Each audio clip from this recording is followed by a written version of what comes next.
ဒီနေ့ဗီဒီယိုလေးမှာတော့ 3D ရိုင်းရုံမာလေးနဲ့မြန်မာဝတ်စုံလေးတွေကို unboxing and dress up လုပ်ပြပေးအောင်မှာဖြစ်ပါတယ်။ 3D ရိုင်းရုံမာလေးတွေကမင်းတို့ရှိမှာရွေးချယ်စရာဒီဇိုင်းအရောင်တွေအများကြီးရှိရဖြစ်ပေမဲ့ဒီနေ့မှာတော့မြန်မာအင်ဂျီလေးနဲ့လိုက်ဖက်အောင်လို့စပင်နဲ့ရောင်လေးနဲ့ရုံမာလေးကိုပဲရွေးချယ်ထားပါတယ်။မင်းတို့ရှိက 3D ရိုင်းရုံမာလေးရဲ့ထူးခြားချက်ကတော့စပင်ကအထက်မှာပြည့်ဆိုင်ထားတာမလို့စပင်အုံလည်းအရန်ထူတယ်ပြီးတော့စပင်ကအရန်လည်းရှည်ပါတယ်။ဒါအပြင်ကိုလုံးကလည်းအစစ်28ခုတောင်ပါတာမို့လို့တာမန်အယုတ်တွေမှာလုပ်လို့မရတဲ့ movement တွေ pose တွေပါအများကြီးလုပ်လို့ရတဲ့အယုတ်လေးဖြစ်ပါတယ်။ကိုလုံးကဘယ်လောက်တောင်လုပ်လို့ရလဲဆိုရင်ဒီမှာဒူးကိုဒီအဆုံးထိကွေးပြီးတော့ဖျားရှိခိုးတဲ့ pose တွေထိအောင်လုပ်လို့ရတဲ့အယုတ်မျိုးလေးဖြစ်ပါတယ်။ဒါအပြင်လက်အပိုလေးတွေပါထပ်ဆိုင်ပြီးတော့သုံးလို့ရဖြစ်တဲ့အတွက်ကြောင့်မင်းတို့ရဲ့ 3D အယုတ်လေးတွေကအရန်အောင်လူကြိုက်များပါတယ်။မင်းတို့ရှိရာဒီ 3D အယုတ်မာလေးကိုဘယ်လိုမျိုးရအများဆုံးဝယ်ကြလဲဆိုရင်အယုတ်လှလေးစော့ကျင်ကြတဲ့ကလေးလေးတွေအပြင်ကိုဒီအယုတ်လေးကအစစ်ချိုးအများကြီးပါပြီးတော့ခနာကိုလိုသလို post မျိုးစုံလုပ်လို့ရဖြစ်တဲ့အတွက်ကြောင့်ဓာတ်ပုံရိုက်ချင်တဲ့လူတွေပေါ့နော်မော်ဒန်တီးတဲ့90မလို့ပဲဒီလိုမျိုးအယုတ်လေးကိုပဲ post မျိုးစုံနဲ့ရိုက်လို့ရတယ်။ဒါအပြင်အဲ့လိုဒီဇိုင်နာတွေပေါ့နော်အင်ဂျီလေးစမ်းပြီးတော့ချုပ်ပေးဝစ်ပေးပြီးတော့ပုံလေးရိုက်ချင်တဲ့ fashion designer တွေဆိုရင်ကြိုက်ကြတယ်။ဒါအပြင်ကိုပုံဆွဲရဝါသာပါတဲ့လူတွေတော့ပေါ့နော်လူအစစ်အချိုးကိုလေ့လာဖို့model ထိုင်ဖို့အတွက်ဒီအယုတ်လေးတွေကိုသုံးကြပါတယ်။ဈေးလေးကလည်း2000မကျော်ရဲ့ဈေးလေးပဲရှိရမလို့အရန်တန်ပြီးရောရွေးချယ်စရာဇိုင်းတွေကလည်းအရန်များတာကြောင့်ဒီ 3D ရုံမာလေးကိုကြိုက်ကြရလို့ထင်ပါတယ်။သူ့ကိုဝတ်ပေးဖို့အတွက်မြန်မာအင်ဂျီဒီဇိုင်း3မျိုးရှိပါတယ်။ဒါလေးကိုရင်ဝတ်မလဲဆိုတော့ဒီအဖြူရောင်လေးကိုအရင်ရွေးလိုက်မယ်နော်။မြန်မာဝတ်စုံလေးကိုမှအဖြူရောင်လက်တိုလေးနဲ့ထမိန်လေးပေါ့နော်အရန်ကိုချစ်ဖို့ကောင်းတဲ့ဒီဇိုင်းလေးဖြစ်ပါတယ်ဒီလိုမျိုးအင်ဂျီမျိုးလေးဝတ်မယ်ဆိုလို့ရှိရင်လက်လေးကိုအရင်ချုပ်ပြီးမှဝတ်ပါနော်ဘာဖြစ်လို့လဲဆိုတော့ဒီအင်ဂျီလေးကအယုံမလေးရဲ့ကိုလုံးနဲ့ fitting ကြအောင်ချုပ်ထားဖြစ်တဲ့အတွက်ကြောင့်ဒီလက်လေးရှိတဲ့အခါကျရင်ထိုးလို့မရဘူးပေါ့နော်ဒီလက်ဖြုတ်ထားမှထိုးရလွယ်ပါတယ်ဒီလိုဝတ်စုံလေးဝယ်ပြီးတော့အင်ဂျီလေးကဝတ်လို့မရဘူးလက်ထိုးလို့မရဘူးဆိုရယ်လူတွေအတွက်ပြပြပေးတာဖြစ်ပါတယ်ထမိန်လေးကလည်းဒီတိုင်းစွတ်လိုက်ရုံပဲပုံစံမျိုးလေးပဲချုပ်ပေးရမှာလို့အရန်ဝေ့ရလဲလွယ်ရပေါ့နော်ကြည့်ပါဦးလှလိုက်တာနော်မြန်မာအင်ဂျီလေးနဲ့ live ဖတ်တဲ့ post လေးတွေလည်းဒီ 3D ကိုလုံးလေးကမျိုးစုံလုပ်လို့ရတယ်ပေါ့နော်ဒီထိုင်တဲ့ပုံစံလေးတွေလက်ကလေးကိုဒီပေါင်လေးပေါ်တင်ထားတဲ့ post တွေကိုစိတ်ကြိုက်လုပ်လို့ရပါတယ်ဝတ်စုံလေးတစ်ခါလဲပြီးတိုင်းဒီဇိုင်းကိုကြိုက်တဲ့ post လေးလုပ်မယ်တပုံလေးရိုက်မယ်ပေါ့နော်သူကစပင်းနဲ့ရောင်ရှည်ရှည်လေးနဲ့ဆိုတော့မြန်မာဝတ်စုံလေးနဲ့လည်းအရန်ကိုလိုက်ဖက်တော့ပဲကြည့်ပါဦးလှလိုက်တာမင်းသူ့ကိုလက်အပိုလေးစမ်းပြီးတော့တက်ပြပါမယ်နော်လက်အပိုတက်ရအရန်လွယ်ပါတယ်သူဖြုတ်ပြီးတော့ကိုလိုချင်တဲ့လက်လေးကိုတက်လိုက်ရုံပဲပေါ့နော်ဒါလေးကတော့ peak ဆိုပြီးတော့နော်ဒါလေးကလက်နှချောင်းထောင်ထားတဲ့ပုံစံလေးဖြစ်ပါတယ်ဒါလိုမျိုးလေး selfie လေးရိုက်တဲ့ပုံစံမျိုးလေးရိုက်လို့ရတယ်ဒီဘက်တစ်ခုကျတော့နောက်တစ်ခု okay ဆိုတာလေးတက်ပြမယ်ပေါ့နော်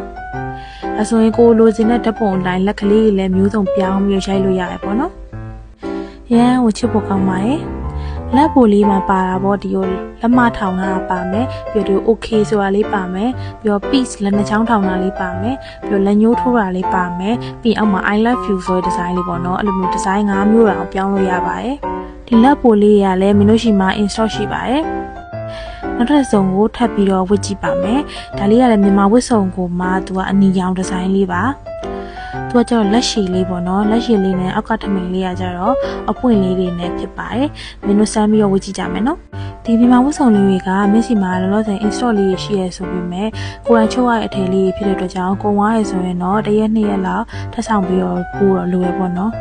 ပြီးတော့ပိတ်စာတွေဆိုလို့ရှိရင်လည်းမင်းကတကယ်လူဝတ်တဲ့ပိတ်စာအကောင်းစားကိုပဲသုံးတာဖြစ်တဲ့အတွက်ကြောင့်ဝတ်လာရင်တကယ်လူဝတ်စုံလေးလိုမျိုးအရန်ကိုလှပါတယ်ဆိုတော့လှလေးလိုချင်ရင်တော့နည်းနည်းလေးတော့စောင့်ပေးဖို့လိုပါတယ်အနီရောင်လေးနဲ့လည်းသူကတစ်မျိုးလေးလှနေရပဲနော်ဒီမြန်မာဝတ်စုံလေးနဲ့ဆော့ဆော့အမင်းလုပ်ပြရဲဖျားရှိခိုးရဲ့ post လေးကိုပြန်ပြီးတော့လုပ်ပြပါမယ်မြန်မာဝတ်စုံလေးနဲ့ဆိုမှပို့ပြီးတော့ပြီးဆုံးတာပေါ့နော်မင်းတို့ရှိမှရောင်းတဲ့ 3D အိုင်လေးတွေကအခြားအယုံမှရင်လည်းဘာကြီးกว่าလဲဆိုရင်တော့ဒါกว่าပါပဲပေါ့နော်ဒီလို post တွေအများကြီးလုပ်လို့ရတဲ့အယုံမျိုးကမင်းတို့ရှိရအယုံမှပဲရပါတယ်မျိုးရင်အင်အားအယုံတွေကိုလုပ်ကြည့်ပေါ့နော်ဒီလို post မျိုးမရပါဘူးဒါပြင်အခြား post မျိုးစုံကိုလည်းအများကြီးလုပ်လို့ရသေးတယ်ပေါ့နော်အသေးစိတ်ကိုတော့မင်းနောက်ဗီဒီယိုလေးနဲ့မှထပ်ပြီးတော့လုပ်ပြပေးမယ်နော်ဒါလေးကတော့နောက်ဆုံးကြံတဲ့အဝါရောင်လေးပဲဖြစ်ပါတယ်ဒါလေးကလေးမင်းကောင်းစားပိတ်စာလေးနဲ့တေချာလေးချုပ်ထားတာဖြစ်ပါတယ်ဒီပိတ်စာဆိုရင်မင်းနည်းနည်းလေးပဲရတာလို့ပေါ့နော်ပိတ်စာကုန်ကန်နီးနေပြီပိတ်စာကုန်သွားရင်တော့ဒီဒီဇိုင်းလေးကထပ်ပြီးတော့မရတော့ဘူးပေါ့နော်ဆိုတော့ရတော့ကြာရင်ဝယ်ထားပါပေါ့နော်အရောင်လေးအရန်လှပါတယ်ဝတ်လာရင်ပေါ့နော်တောက်နေရပဲမြင်ကျဲသီးလေးလည်းထည့်ပေးထားပါတယ်အလယ်မှာပေါ့နော် ဒီပိစာလေးကနည်းနည်းလေးပဲကြံတော့တာမို့လို့အထည်ကတော့ဆဲတဲ့ဝင်းချင်တော့ပဲရမှာဖြစ်ပါတယ်သူ့ရောလေးမနာလိုအောင်ဖြစ်လာပြီဘာလို့လဲဆိုတော့ဘာဝဝေးလှနေရပဲဒီအဝါရောင်လေးနဲ့လည်းတစ်မျိုးလှရနော်ဒါတော့မှမြန်မာကြီးလေးနဲ့လိုက်ဝအောင်စပင်လေးကိုအမျိုးမျိုးလေးစီပန်းလေးပိုင်ပိုးလာမှာပေါ့နော်မင်းတို့ဒီနေ့အချိန်မရလို့အဲ့လောက်အသေးစိတ်မလုပ်ပြတော့ဘူးပေါ့နော်ဒီတိုင်းလေးပဲရိုက်ပြပေးလိုက်ပါတယ်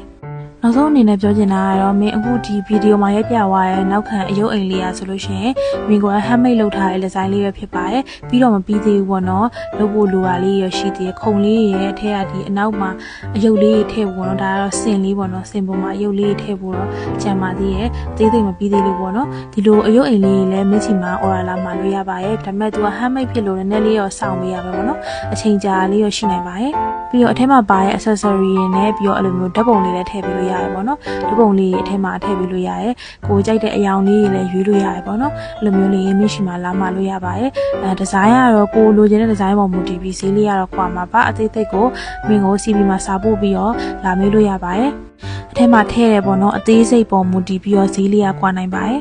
ဒါကတော့မပြီးသေးဘူးပေါ့နော်မင်းခုံလေးတွေဗာလေးတွေထည့်ဖို့တော့ကြံပါသေးရဲ့ဒါတော့အကျန်းတယ်လေးပေါ့နော်အဲ့လိုပုံစံမျိုးလေးမျက်စိမှာလာမှလို့ရပါတယ်ဗီဒီယိုလေးကိုအဆုံးထိအရှုပေးလို့အားလုံးကိုကျေးဇူးတင်ပါတယ်ဘိုင်ဘိုင်